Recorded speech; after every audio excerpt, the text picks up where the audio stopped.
So this morning, I want to share a story with you. When I was 12 years old, I was talking to an adult about being a helicopter pilot.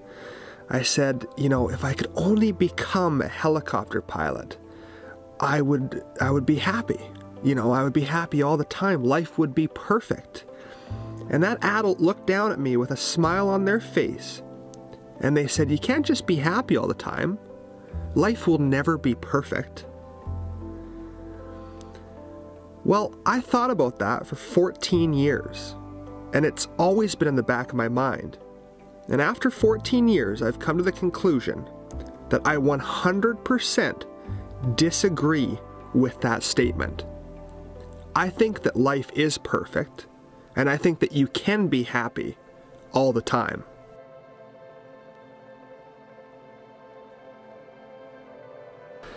If you look at the definition of perfect, it says having all of the required or desirable elements, qualities, or characteristics as good as it is possible to be.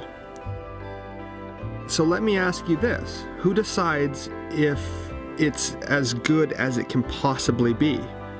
Who decides if something's perfect? Who decides if something's happy or unhappy? You do. At the end of the day, you decide. I've known that for a long time. I've known that, you decide whether you're happy or not. But just like the story of my life, I have a hard time putting that into words. And so a couple years ago, my mom called me, and sometimes we're on the phone, we kind of exchange quotes that we've heard that week just to kind of motivate each other. And she told me a quote that it's a very, very simple quote, but it just hit the nail on the head. It was like the perfect quote for how I find happiness personally. And that quote was, perception is reality. So I'm just going to say that one more time. Perception is reality.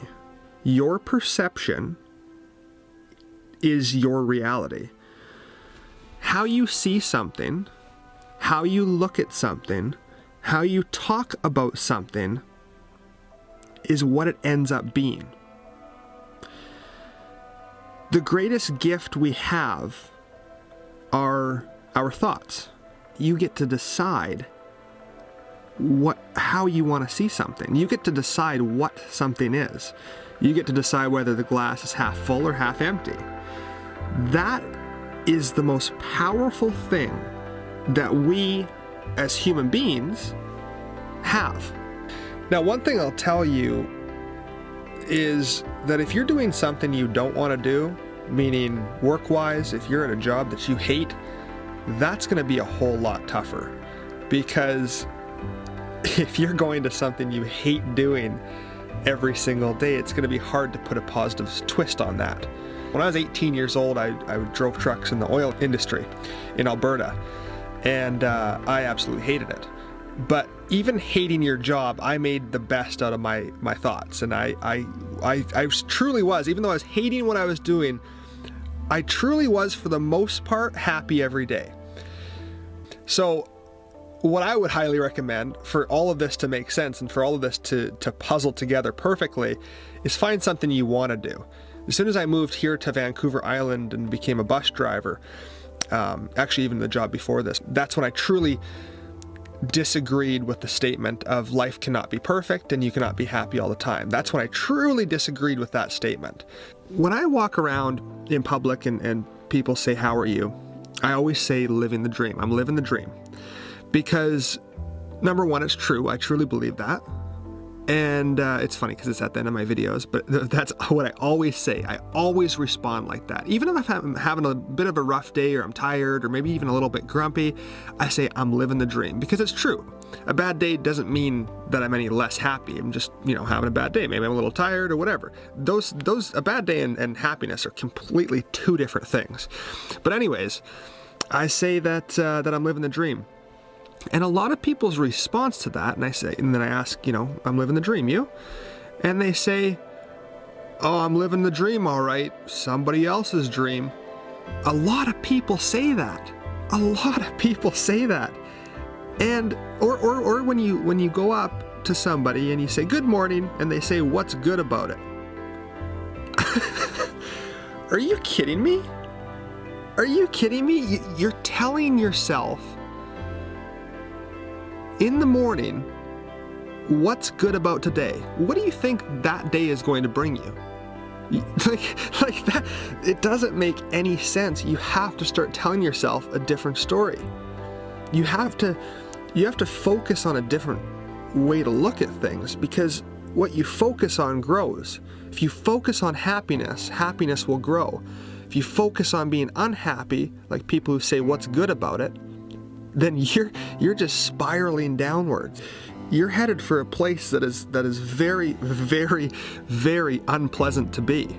Now, don't get me wrong. I completely understand that there are events in life that are absolutely awful and absolutely tragic.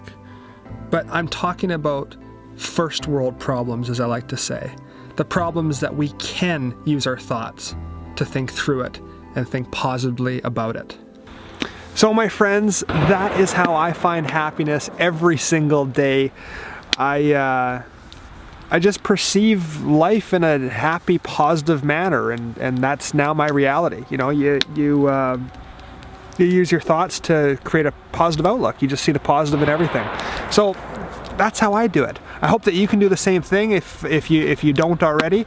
Sometimes we've been telling ourselves a story for so long that it's a little bit harder to change it, but it just takes time.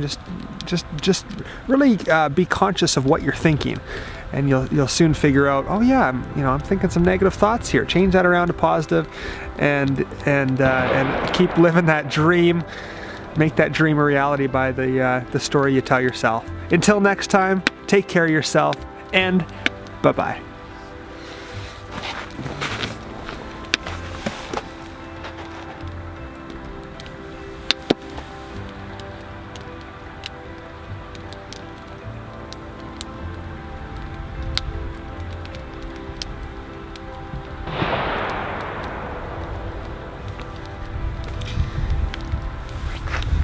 Yeah, I'm at a gun range, by the way.